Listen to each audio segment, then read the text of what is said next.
లోనప్పారావు sir నువ్వు నీ కథ చదువు. ఒక గ్రామంలో యాదగిరి అని ఒకడు ఉండేవాడు. కొబ్బరి చెట్లు ఎక్కడం యాదగిరికి చాలా బాగా వచ్చు. యాదగిరి కుటుంబం ఎప్పుడూ కష్టాల్లోనే ఉండేది. అతనికి రాజయ్య అనే ఒక కొడుకుండేవాడు. అతనికి అన్ని పుచ్చిపళ్ళు ఉండేవి. అందరూ అతన్ని పుచ్చిపళ్ళు పుచ్చిపళ్ళు అనేవారు. అతని పక్కన ఎవ్వరూ కూర్చునేవారు కాదు. రాజయ్యకు మంచి భోజనము మంచి డ్రెస్సు కొనివ్వడానికి యాదగిరి దగ్గర డబ్బులే లేవు. పండుగ వచ్చింది, అందరూ కొత్త బట్టలు వేసుకున్నారు. కానీ రాజయ్యకు మాత్రం కొత్త బట్టలు లేవు. యాదగిరి కొబ్బరి చెట్టు ఎక్కి ఆ కొబ్బరి చెట్టుతోనే అన్ని కష్టాలు చెప్పుకునేవాడు. అతని బాధలను విని కొబ్బరి చెట్టు బాధతో కిందకి వాలిపోయింది. యాదగిరి కొబ్బరి చెట్టు నుంచి దిగాక కొబ్బరి చెట్టు ప్రేమతో ఒక కొబ్బరికాయను వేసింది. ఇంటికెళ్లి కొబ్బరికాయను పగలగొట్టంగానే యాదగిరికి ఆశ్చర్యం వేసింది. అది బంగారు కొబ్బరి. స్కూల్ నుంచి వచ్చిన రాజయ్య ఎప్పటిలాగే కొబ్బరిని తినాలి అనుకున్నాడు. ఆ కొబ్బరిని కొరకగానే అతని పుచ్చిపళ్ళన్నీ బంగారు పళ్ళుగా మారిపోయాయి. ఎంతో ఆనందపడ్డాడు. స్కూల్ కి వచ్చిన రాజయ్య సార్ చెప్పిన జోక్ కి నోరు తెరిచి గట్టిగా నవ్వుతుండగా వాడి బంగారు పళ్ళు చూసి అందరూ ఆశ్చర్యపోయారు. పక్క క్లాస్ లో వాళ్ళు కూడా వాడి బంగారు పళ్ళు చూడ్డానికి వచ్చేవారు. న్యూస్ పేపర్ లో రాజయ్య ఫోటో కూడా వచ్చింది. అలా రాజయ్య ఊరికి స్కూల్ కి మంచి పేరు తెచ్చాడు. బాగుంది. నీ పేరు లోనప్పారావు కాదురా, నువ్వు టాల్స్టాయ్ లోనప్పారావు. నీ కథలో వచ్చిన రాజయ్య నాకు చాలా నచ్చాడురా. ఆ రాజయ్య మన కామేష్ సార్. ఏ అది నేనా? అవునరా, నువ్వే రాజయ్యవి.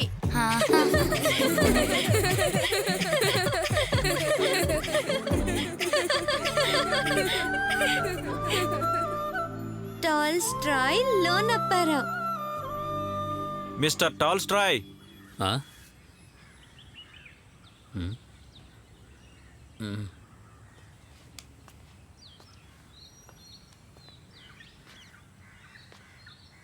గుర్తుపట్టలేదా? రే పోకిరి వెధవా, ఎలా ఉన్నావురా? ఎన్ని సంవత్సరాలైందిరా నిన్ను చూసి. ఎక్కడున్నావురా? దుబాయ్లోనా? వీడేంట్రా దుబాయ్లో? నీకేంట్రా పని? అది బయటికి చెప్పకూడదురా. చెప్పరా. పళ్ళ డాక్టర్గా చేశాను, బయటికి చెప్పుకో. పళ్ళ డాక్టరా నువ్వా?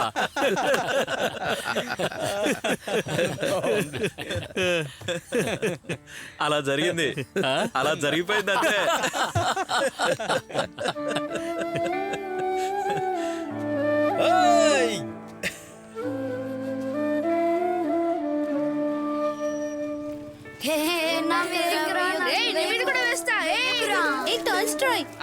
టాల్స్టాయ్ లోనప్పారావు, నేను నీకోసం ఒకటి తీసుకొచ్చాను. ఏంటది? ఏంటో చూపెడితే నువ్వు నాకేమిస్తావు? నా దగ్గర ఏమీ లేవు, నీకెలా ఇవ్వగలను?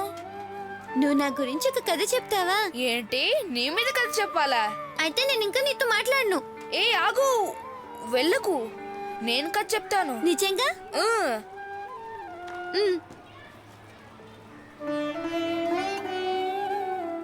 ఈయనెవరు? మీ తాతగారా? కాదురా, ఈయనే టాల్స్టాయ్. ఆయన ఇల్లు రష్యాలో ఉందని మా నాన్న చెప్పారు. చాలా పెద్ద రచయిత. ఇది నాకా? ఇంకెవరికి? నీకే. ఇంటికి తీసుకెళ్లి పెద్ద ఫ్రేమ్ చేయించుకో. ప్రతిరోజు ఈ ఫోటో ముందు నిలబడి ప్రే చేయి, పెద్ద రచయిత అవుతావు. మరి నా కథ ఎప్పుడు నా కథ చెప్తావు?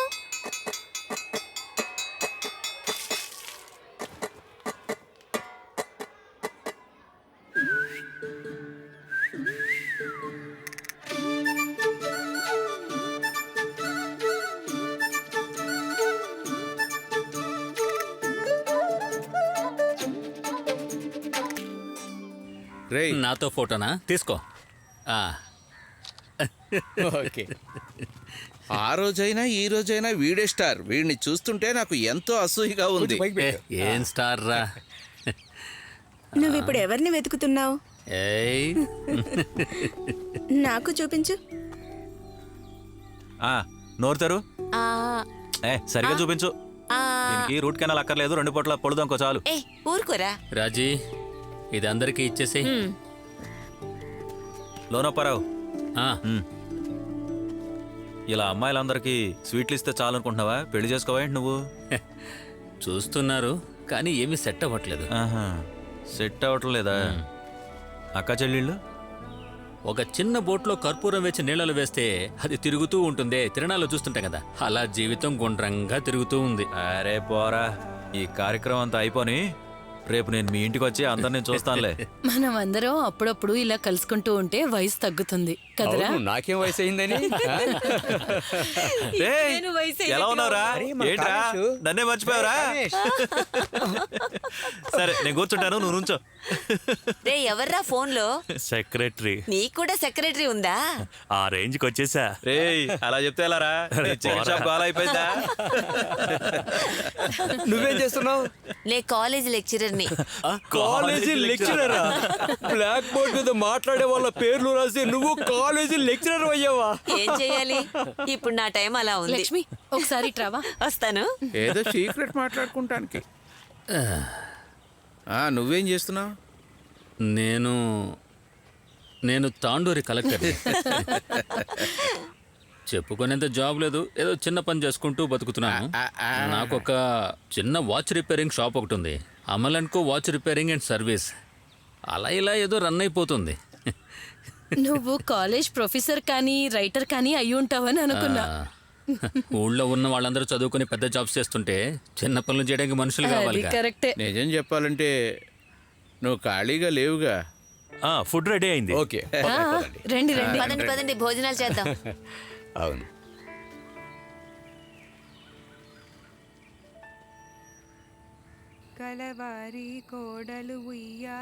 అటుపక్క చూడు, సుశీల అక్క మళ్ళీ బెనుకుతుంది. ఒరేయ్, సుశీలక్క బాగా డ్యాన్స్ చేస్తుంది కదరా? ఆవిడ మేకప్ వేసుకుని ఉంటే ఇంకా బాగుండేది. ఈ డాన్స్ కి గానం కావాలో, ఆ గానానికి ఈ డాన్స్ కావాలో గానీ రెండు కలిస్తేనే బాగుంటుంది. అవును, సరిగ్గా చెప్పా. ఇప్పుడు మూమెంట్ మారిస్తే బాగుంటుంది. అలాగే బాగుంది. కలవారి కోడలు ఉయ్యాలో, కలికి కామాక్షి ఉయ్యాలో, కడుగుతోంది పప్పు ఏంటి అన్నయ్య ఏమి మాట్లాడకుండా లోన వెళ్తున్నాడు? పరవానా? ఉయ్యాలో, అప్పుడే వచ్చను ఉయ్యాలో. మేరీ ఇవాళకి ఇది చాలు, రేపు చూసుకుందాం. ఆ? నువ్వు వెళ్ళి గంజి తీసిపెట్టు.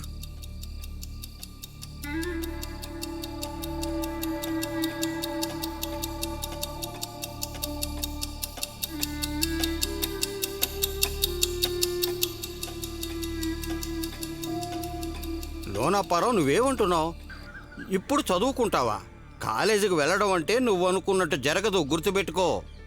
మీ నాన్న చనిపోయాడు, మీ అమ్మ చనిపోయింది. ఇకపై ఆ కుటుంబ బాగోగులన్నీ నువ్వే చూసుకోవాలి. అది నీ బాధ్యత. నేను నీకు చేసే ఒకే ఒక హెల్ప్, సెంటర్లో ఉన్న వాచ్ షాప్ నీకు ఇచ్చేస్తాను. దాంతో కుటుంబాన్ని పోషించుకోగలవు. అందులో నీకు మంచి ఆదాయం వస్తుంది. ఇకపై నువ్వు అల్లరిచెల్లరగా తిరగకూడదు, అది మాత్రం గుర్తుపెట్టుకో. జాగ్రత్తగా చేసుకుని కుటుంబాన్ని పోషించుకో. అందరూ కష్టపడి ఎదిగిన వాళ్లే కదా, నువ్వు కూడా అలాగే కష్టపడి అభివృద్ధిలోకి రా.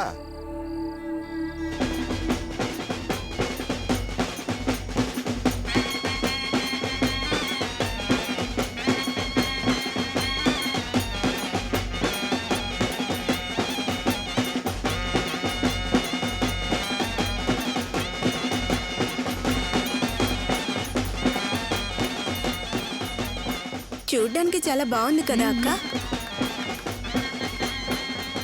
అంతేం బాగోలేదు, ఏ? బాగా బోర్గా ఉంది. అక్కడ చూడు. ఓయ్ చిన్నానా, అదిరగొడుతున్నావుగా. ఏదో సంతోషం అంతేరా. చిన్నానా, ఆ చంద్ర షాప్ లో బాబా ఇంకా పనిచేస్తున్నాడని విన్నాను. సరే సరే. రే ఎలా ఉన్నావు? అదర కొడుతున్నారు కదా, పెద్దాపురం నుంచి దించే స్పెషల్ టీం రా. ఇవన్నీ ఫ్యూచర్ లో చూడలేవు, ఇప్పుడు చూసుకో. ఆ ఎమ్మెల్యే ఇంకా రాలేదేంటి? రే నువ్వు చూసావా?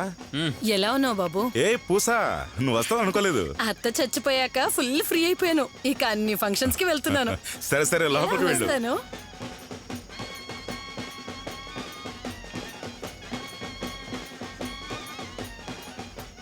రూములు చూస్తుంటే పెద్దగానే కనపడుతున్నాయి, కానీ వంటగది సరిపోదనుకుంటా. అదే కొంచెం చిన్నదిగా ఉంది అవును. పగలగొట్టాలేమో